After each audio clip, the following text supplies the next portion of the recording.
Graça e paz, irmão. Bem-vindo a mais um vídeo de estudo da Palavra de Deus. Hoje nós vamos ler O Grande Conflito, capítulo 10, A Europa Desperta. Um número crescente de pessoas aderira à causa de um heróico homem que, em tão terrível contenda, defendera a Palavra de Deus. A reforma estava constantemente ganhando forças. Germinava por toda a parte a semente que Lutero lançara. Sua ausência cumpriu uma obra que a sua presença não teria conseguido realizar. Outros obreiros sentiram nova responsabilidade. Agora que seu chefe fora removido, com nova fé e fervor avançaram para fazer tudo o que tivesse em seu poder. E aqui é importante, né? Sempre avante a obra da reforma, sempre prosseguindo adiante. Quando um se ausenta, outros tomam o lugar e continuam avante. Outros devem tomar o lugar e continuar avante. Nós vemos os nossos pioneiros da história, Ellen White, Josie Bates, Andrews, e parece que ninguém tomou a tocha ainda para seguir avante. São poucos aqueles que desempenharam um papel fundamental em avançar com o Evangelho. Muitas vezes a igreja começa a perder a identidade depois de algumas gerações, depois que os que iniciaram o movimento se foram. Isso pode ser visto em várias igrejas protestantes. Por que isso? Porque as pessoas perdem a identidade, porque as pessoas perdem o senso de que a obra deve continuar, devemos continuar progredindo, devemos continuar avançando. As pessoas perdem esse senso, perdem essa importância, não mantêm o mesmo fervor. Então começam a entrar elementos mundanos dentro da obra. Devemos também, um outro ponto importante aqui, sua ausência cumpriu uma obra que a sua presença não teria conseguido realizar. Muitas vezes a gente está saturando de afazeres, de tarefas. Muitas vezes estamos à frente da igreja tomando todos os cargos possíveis, quando na verdade seria melhor nos ausentar um pouco, deixar que outras pessoas possam trabalhar também para elas tomarem essa dianteira, irem para frente, avançarem com o Evangelho. Devemos tomar muito cuidado com esses pontos. Mas Satanás não estava ocioso, passou a tentar os que haviam experimentado em todos os outros movimentos de reforma. Enganar e destruir o povo, apresentando-lhes uma contrafação em lugar da verdadeira obra. Assim como houve falsos cristos, no primeiro século da igreja cristã surgiram também falsos profetas no século XVI. Então agora começa a surgir falsos profetas ali, se infiltrando no meio do povo, com doutrinas demoníacas para destruir a obra. E nós vemos isso hoje querendo entrar em nosso meio. Pessoas vindo com as suas ideias, aquilo que elas têm na sua cabeça, que não está pautado na Bíblia. Tentam pautar, tentam achar argumentos bíblicos para isso, mas não encontram. E tendem a causar dissensão, tendem a levar pessoas a fanatismos, a extremos. Uns querendo liberar tudo e outros querendo bloquear tudo. Não tem o equilíbrio de Cristo. Assim como eram os judeus antes de Cristo, que eles queriam liberar tudo, e os fariseus depois de Cristo, onde queriam restringir tudo e colocavam leis e regras ali que estavam fora da palavra de Deus, doutrinas humanas. E as doutrinas humanas sempre tentando entrar no povo de Deus. Seja para o extremo ou seja para o liberal. Devemos tomar cuidado com ambos, devemos ser como Cristo, equilibrado. Alguns homens profundamente impressionados com a agitação que ia pelo mundo religioso, imaginavam haver recebido revelações especiais do céu. Rejeitavam o grande princípio que era o próprio fundamento da reforma, que a palavra de Deus é a todo suficiente regra de fé e prática, e substituíram aquele guia infalível por norma mutável, incerta, de seus próprios sentimentos e impressões. E aí é que está o maior ponto. Sempre essas pessoas vai chegar num momento que não conseguem se sustentar com a palavra. E aí agora falam, eu recebi essa visão do céu, isso daqui provém de Deus. Tiram agora, colocam suas ideias como vindas diretamente de Deus, sem base nenhuma nas Escrituras. E nós vemos isso hoje. Pessoas defendendo terra plana hoje. Porque diz que Deus não ia fazer uma terra redonda, ou sei lá o que seja. As pessoas defendendo coisas que não indefensáveis e querem colocar a Bíblia e pega um argumento ali, ó, um verso aqui, ó, que fala, olha, o abismo. E vão levando pessoas a essas ideias malucas, pessoas a extremos, pessoas a serem liberais demais. Tem os dois extremos brigando para entrar dentro da igreja. E eu e você, que estamos aqui estudando a palavra, devemos agora olhar como foi a vida de Lutero, olhar como foi a vida de Cristo e termos exemplos para nos pautar hoje, sempre no racional, sempre no equilíbrio, nenhum dos extremos. Mas é importante, né? Agora falei que de extremos, né? Mas não é morno. São extremos, mas não são mornos. É firme, fiel, fervoroso na palavra de Deus. Não morno, não em cima do muro. Não é esse o ponto. Isso veio aqui na cabeça, então é bom falar para alguns acharem que tem que ficar em cima do muro. Não, tem que ser 100% aquilo que diz a Escritura. Sem querer tirar textos de contexto, sem querer achar doutrinas novas ali, aí começa a pegar diversas traduções da Bíblia para tentar achar alguma coisa em outro idioma. Oh, em francês está assim. E começam a tirar ideias dali que não estão na Escritura. Vamos continuar. A ação desses entusiastas criou não pequeno excitamento, ou seja, as pessoas adoram isso, adoram os extremos, adoram o liberalismo demais, adoram o fanatismo demais, porque as pessoas não conseguem ser equilibradas. Porque para sermos equilibrados precisamos estar conectados com Deus. Para ficarmos apenas nas Escrituras, devemos estar conectados com Deus, devemos estudar, devemos buscar, assim como nos vimos no vídeo de ontem, se eu não estou enganado, em que as pessoas elas queriam pagar pelos seus pecados com as indulgências, com as promessas, com peregrinações, porque elas não queriam buscar um coração puro. É exatamente dessa forma, nos extremos. Você não olha, não se autoexamina, não vê o coração, você fica focado em obras, ou fica focado em amor, e esquece que o amor nos transforma e nos leva a construir obras. Não são só obras e não é só amor, é uma união dos dois, porque um revela o outro. Como diz em Tiago, me mostra a tua fé sem obras, que eu te mostrarei a minha fé pelas obras. O fruto do novo ensino logo se tornou manifesto. O povo foi levado a negligenciar a Bíblia. E esses ensinos sempre são isso, negligenciar a Bíblia. E Ellen White diz que ela não precisaria ter escrito nada se estivéssemos estudando a Bíblia. Os escritos de Ellen White são para nos levar à Bíblia. Enxergarmos coisas lá que não vemos, porque não estudamos, porque não nos aprofundamos, porque não temos um relacionamento com Deus. Na Bíblia nós vemos reforma de saúde, na Bíblia nós vemos vida no campo, na Bíblia nós vemos vitória sobre o pecado, mas somos incapazes de ver principalmente a vitória sobre o pecado. As pessoas não querem enxergar porque elas querem continuar pecando, querem ter uma desculpa para continuar pecando, para acariciar pecados. Eu sou pecador, nasci pecador, vou morrer pecador, vou morrer no pecado. Porque não querem abandonar o pecado, não querem se afastar disso, não querem vencer. Se Cristo estiver ao nosso lado, é impossível a gente ficar caindo nos mesmos erros o tempo todo. Mas negligenciando a Bíblia, vamos colocando essas doutrinas demoníacas em nossas vidas. E aqui um ponto importante, tem que sempre falar sobre isso, tem que frisar isso. Não somos nós que vencemos. Ah, eu venci, eu cheguei lá, eu não peco mais.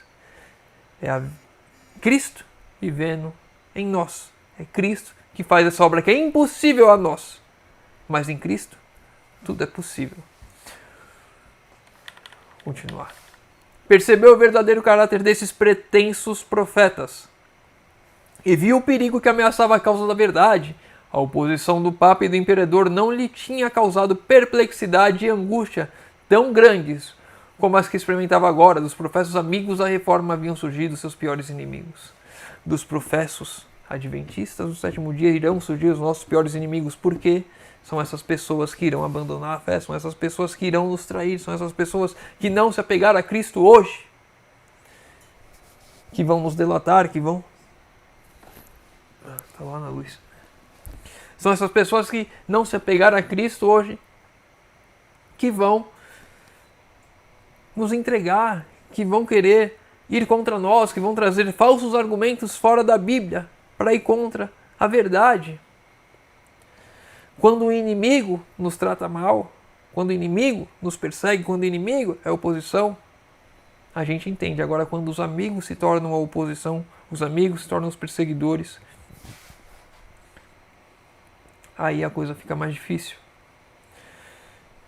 E se pararmos para pensar nisso, o quão triste será aquela pessoa esteve no nosso batismo, estivemos no batismo dela, participamos das atividades juntos, montamos JA juntos, estávamos à frente louvando junto, fomos ao clube de desbravador juntos. Essas pessoas que apostatarem serão os nossos piores inimigos. Que tristeza, que dor. E a gente falando assim, né? Nossa, o irmão, coitado, ele vai se perder. Mas temos que olhar para nós. Será que eu não sou esse cara que vai sair e vai se tornar o pior inimigo da verdade? Será que eu já não estou me apostatando hoje? Será que eu já não estou me afastando hoje? Devemos refletir e pensar sempre nas nossas vidas. O que eu estou fazendo? Essa mensagem é para mim. Não é para mim colocar no meu irmão. É para mim. Será que eu vou ser o inimigo da verdade? Será que eu vou apostatar? Muito cuidado. Com grande cautela e humildade, se bem que com decisão e firmeza, entrou em seu trabalho. Pela palavra, disse ele, devemos vencer e destruir o que foi estabelecido pela violência. Não farei uso de força contra os supersticiosos e incrédulos. Ninguém deve ser constrangido. A liberdade é a própria essência da fé. Que maravilha! E a gente vai estudar muito sobre a questão da liberdade de consciência nos decorrer dos capítulos do Grande Conflito. E aqui nós vemos, acredito que seja uma das primeiras citações que nós falamos sobre isso, pelo menos que eu tenha destacado. A liberdade é a própria essência da fé. Deus não quer forçar ninguém a nada. O amor de Deus não é um amor que seja condicional a alguma coisa, não é um amor que Deus quer comprar a gente, não é um amor que Deus quer forçar a gente. Então não devemos buscar a força, não devemos buscar a conversão de pessoas no pulso. Devemos tratar com amor, devemos levar o amor às pessoas, mostrar que o amor nos transformou, o amor que nos conduziu a Cristo, o amor que nos faz suportar o que tiver que suportarmos, confiantes que o Senhor está conosco. E fazemos isso livres, de própria consciência. Essa é a essência da fé. Mesmo que seja muito bom, não sei se é a palavra, vamos lá. Mesmo que esteja escrito que devemos guardar o sábado, e é bom guardar o sábado, é maravilhoso guardar o sábado. Seria bom se todos guardassem o sábado. Mesmo sendo maravilhoso que todos guardassem o sábado, não seria apropriado ter uma lei civil, uma lei dos governos terrestres que obrigasse as pessoas a guardar o sábado. Porque não seria uma coisa de livre e espontânea vontade, uma resposta ao amor de Deus. Seria uma coisa imposta. E é por isso que o decreto dominical é tão terrível, porque tira a liberdade e ainda forçando a ir contra Deus. Nunca devemos usar o uso da força para vencer os nossos adversários. Combatemos espadas com amor. Difícil isso, é muito fácil falar. Quando Cristo diz que para nós darmos a outra face, é exatamente isso. Pregarei, discutirei, escreverei, mas não constrangerei a ninguém, pois a fé é um ato voluntário. Palavras de Lutero. Não vamos constranger ninguém, não vamos forçar ninguém a nada. Devemos pregar, devemos discutir, devemos falar, devemos viver, mas jamais forçar ninguém a fazer aquilo que fazemos. Vede o que fiz. Levantei-me contra o Papa, seus partidários e as indulgências, mas sem violência nem tumulto. Apresentei a palavra de Deus, preguei e escrevi. Isto é tudo o que fiz. E, no entanto, enquanto eu dormia, a palavra que eu pregava subverteu o papado, de maneira da qual nunca um príncipe ou imperador lhe vibrou semelhante golpe. E, contudo, nada fiz. A palavra só fez tudo. A palavra só fez tudo. Preguemos, vivemos, levemos o evangelho avante. E a palavra vai fazer aquilo que tem que fazer. Não vai ser eu e nem você, não vai ser nossas forças, não vai ser os nossos talentos. É a palavra que vai converter as pessoas. Devemos pregar a palavra, devemos viver a palavra. E é ela quem nos converteu, e é ela quem converterá aos outros. É ela quem faz todo o trabalho. É o Espírito Santo trabalhando na vida das pessoas. É o amor de Cristo. Não adianta sermos eloquentes, não adianta fazermos das tripas coração, não adianta nada de nós. O que nós devemos fazer é pregar e viver e falar e testemunhar e deixar que a palavra trabalhe na vida de cada um, permitir que a fé brote e seja um ato voluntário na vida de cada um. A palavra de Deus quebrou o encanto da excitação fanática. O poder do Evangelho trouxe de novo para o caminho da verdade o povo transviado. A palavra trouxe aqueles que tinham se desviado novamente para o aprisco.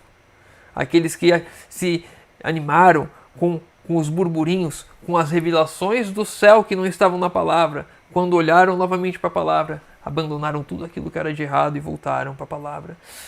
Como nós vamos buscar aqueles que estão afastados com a palavra?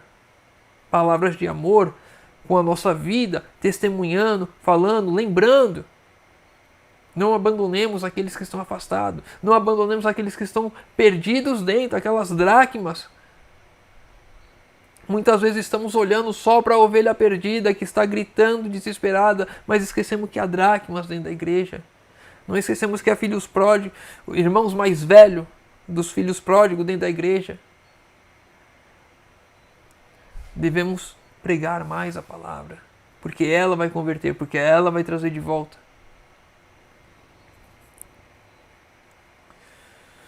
Satanás está constantemente procurando enganar os homens e levá-los a chamar ao pecado justiça e à justiça pecado. Quão bem-sucedido tem sido seu trabalho! Quantas vezes a censura e a exprobação são lançados sobre os fiéis servos de Deus, porque se mantêm destemidos em defesa da verdade. Os homens que não passam de agentes de Satanás são louvados e lisonjeados, e mesmo considerados mártires, enquanto os que deveriam ser respeitados e apoiados pela sua fidelidade a Deus são deixados a sós, sob suspeita e desconfiança. Satanás está fazendo esse trabalho de perverter o que é pecado em justiça e a justiça em pecado. E as pessoas, próprios agentes de Satanás, infiltrados, lobos em pele de cordeiro, estão sendo glorificados, estão sendo louvados dentro das igrejas, porque vem uma falsidade ali, porque estão se deixando levar pelas mentiras e pelos enganos, e aqueles que estão sendo fiéis, seguidores da palavra, buscando levar a verdade, estão sendo vistos com desconfiança. Corajosamente, Lutero defendeu o evangelho dos ataques que vinham de todos os lados. A palavra de Deus se demonstrou uma arma poderosa em todo o conflito. Vamos de novo. Corajosamente, Lutero defendeu o evangelho de todos os ataques que vinham de todos os lados. Ele defendeu o evangelho. Não importava de onde viesse o ataque. Ele defendia. A palavra de Deus se demonstrou uma arma poderosa em todo o conflito. A palavra de Deus era a arma que ele usava para combater os ataques, para defender o evangelho. Era a palavra de Deus que era a defesa. E é a palavra de Deus ainda hoje que é a defesa do evangelho contra essas doutrinas malucas que surgem por aí cada vez mais. A palavra de Deus. Qualquer lugar em que pudesse obter auditório lhes era um templo consagrado. A verdade proclamada com tal energia e segurança propagava-se com poder irresistível. Será que todo lugar que podemos pregar está sendo um templo consagrado? Que podemos levar a mensagem está sendo um templo consagrado? Será que o meu trabalho está sendo um templo consagrado? A escola, a faculdade, na minha roda de amigos, na minha rua, no meu bairro? Será que a voz de Deus está sendo ouvida nesses lugares porque eu estou me consagrando a Deus? Ou não são nada, são apenas as folhas passando e caindo, a solidão, a tristeza, a angústia dessa vida, e nós com a mensagem que pode transformar corações, que pode converter as pessoas, que vai mostrar o verdadeiro amor, trazer a paz de Cristo para a vida de cada um daqui, desses perdidos nesse mundo. Estamos deixando passar oportunidades importantes. Queria salvar, sim, essas pessoas. E o que a gente já viu recentemente, no outro estudo, o sangue desses, que não ouviram as nossas palavras, recairá sobre mim e sobre você, se negligenciarmos essa obra que temos que fazer. Em vão se invocavam tanto autoridades eclesiásticas como civis a fim de aniquilar a heresia. Em vão recorriam à prisão, tortura, fogo, à espada. Em vão, nada vai fazer o fiel Filho de Deus retroceder. Nem a morte, nem o que quer que seja. Nem principados, nem potestades, nem a altura do céu. Nada irá nos afastar do amor de Deus e de continuar vivendo, e de continuar pregando, e de continuar testemunhando.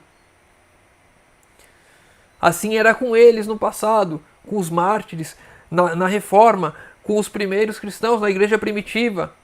E assim tem que ser conosco hoje. Mas hoje estamos tão acostumados com esse mundo que só de pensar em dificuldade eu já começo a colocar em dúvida a Deus.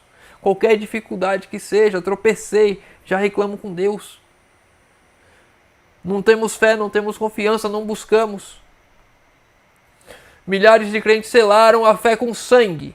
E não obstante a obra prosseguia, não importava se tirasse. Era um cristão morria, aparecia mais 3 no lugar. Aquele sangue derramado, o sangue do fiel derramado, convertia outras pessoas porque viam a fidelidade, porque viam o amor. Ninguém morre por uma mentira, sabendo que é mentira. A perseguição servia apenas para propagar a verdade. E o fanatismo que Satanás se esforçou para confundir com esta teve como resultado tornar mais claro o contraste entre a obra de Satanás e a de Deus. Todas as tentativas de Satanás de subverter a palavra, de subverter a Deus, de enganar as pessoas, sempre caem por terra. E hoje é um dia que devemos clamar pelo derramamento do Espírito Santo em nossas vidas, para que possamos nós testemunhar hoje os enganos que estão sendo pregados em nossa volta. Milhares de pessoas, milhões, bilhões de pessoas indo em direção à perdição eterna, porque não conhecem e não veem a diferença entre o santo e o profano, entre Cristo e Satanás. E muitas vezes porque eu e você negligenciamos, porque eu e você não vivemos, porque eu e você não somos fiéis. Hoje é o dia de transformarmos a nossa vida, de buscarmos reavivamento e reforma.